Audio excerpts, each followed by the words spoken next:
कक्षा की शुरुआत कर रहे हैं। तो अपन देखिए कर रहे हैं आपको बच्चों, आप ये बताएं अपने कमरे में कितनी खिड़कियां हैं? कितनी खिड़कियां हैं? चलो एक ये बताओ, इस कमरे में कितनी खिड़कियां हैं? कितनी खिड़कियां हैं ये बताओ। 1 2, इसमें खिड़कियां हैं 2। हाँ बैठ जाओ। अब बच्चों में तुम बताया बेटा खड़े जाओ। दरवाजे कितने इसमें? 3। गिन के बताओ। 1 2 3, तो दरवाजे इसमें 3। हाँ टेबल कितनी है? टेबल कितनी लगी है? टेबल कितनी है? 20 टेबल है इसमें। कर इसमें टेबल है 20। हाँ अब जो दावा है ये बच्चे खड़े हो। ये आपने कैसे पता लगाया था इसमें टेबल इतनी है, दरवाजे इतने, खिड़कियां कितनी है, आपने पता कैसे लगाया? ये निकल बहुत अच्छे का क्या पता है? ये निकल कितने से पता लगा दिया? कितने पता लगा दिया? तो आपने कितना तो किया है? गिन के पता लगाया कर इतनी इसमें दरवाजे 3 है, खिड़कियां 2 है, तो गिनते से पता लगाया। तो ये अपन जो गिनते हैं 1 2 3 4 5, ये क्या कहलाती है? क्या कहलाती है?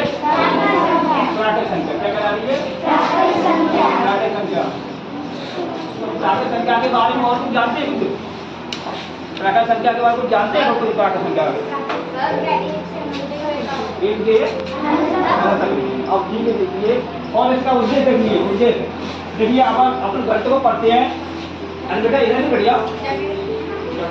देखिए अपने बच्चों को पढ़ते हैं, गणित से अपना व्यवहारिक ज्ञान बढ़ता है, तर्क शक्ति बढ़ती है, बुद्धि का विकास होता है। तो ये अपना क्या उद्देश्य है गणित, ठीक है। अब देखिए इसमें आप देखा है तो शुद्धिकरण में कर, ठीक है। तो देखिएगा ना प्राकृत संख्या है। प्राकृत संख्या कितने कहते हैं? जिन संख्याओं के माध्यम से किन्हीं वस्तुओं को अपन गिनते हैं, जिन संख्याओं के माध्यम से अपन वस्तुओं को गिनते हैं तो क्या कहलाती है? वो प्राकृत संख्या कहलाती है, ठीक है। और देखिएगा ना 0 मान लीजिएगा ना 0, तो 0 प्राकृत संख्या क्यों नहीं है? कौन बताएगा? ये बता दीजिए। 0 पूर्ण संख्या है। 0 पूर्ण संख्या है। पूर्ण संख्या तो है, लेकिन उसका प्रयोग कौन करते? कौन बताएगा? 0 का प्रयोग और क्यों नहीं करते? पूर्ण संख्या तो है, लेकिन गिनने के लिए प्रयोग कौन नहीं करते? देखिए 0 का मान कितना होता है? 0। तो किसी बात जैसे अपनी पेंसिल है तो 0 से गिनेंगे क्या इसको? 0 से नहीं। अब 1 से शुरू करते हैं। प्राकृत संख्या इसलिए कहलाती है क्योंकि 1 2 3 4 5 डॉट अनंत तक इस संख्या का प्रयोग गिनने के लिए हम 1 से लेकर अनंत तक करते हैं, तो उसको कहते हैं प्राकृत संख्या है।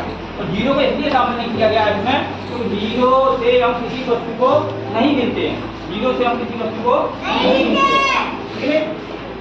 तो ये प्राकृत संख्या है। अब इस प्राकृत संख्या में हम पूर्ववर्ती संख्या क्या लेते हैं? देखिए पूर्ववर्ती संख्या क्या होती है?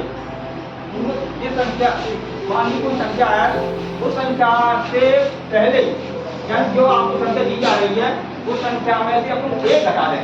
क्या करते हैं? 1 घटा दें तो आपको कौन संख्या प्राप्त हो जाएगी? पूर्ववर्ती संख्या प्राप्त हो जाएगी। कौन संख्या प्राप्त हो जाएगी? पूर्ववर्ती संख्या प्राप्त हो जाएगी। तो इसको कहते हैं पूर्ववर्ती संख्या। इसको कैसे करते हैं? घटा करके।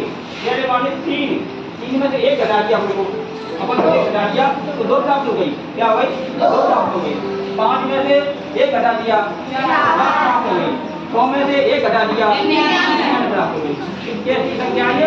पूर्ववर्ती संख्या है। ऐसे ही परवर्ती देख लीजिए। परवर्ती संख्या को हम कहें 1 जोड़ कर निकालते हैं। क्या निकालते हैं? 1 जोड़ कर। यानी बार-बार संख्या होती है तो उसको निकालते हैं हम 1 जोड़ कर।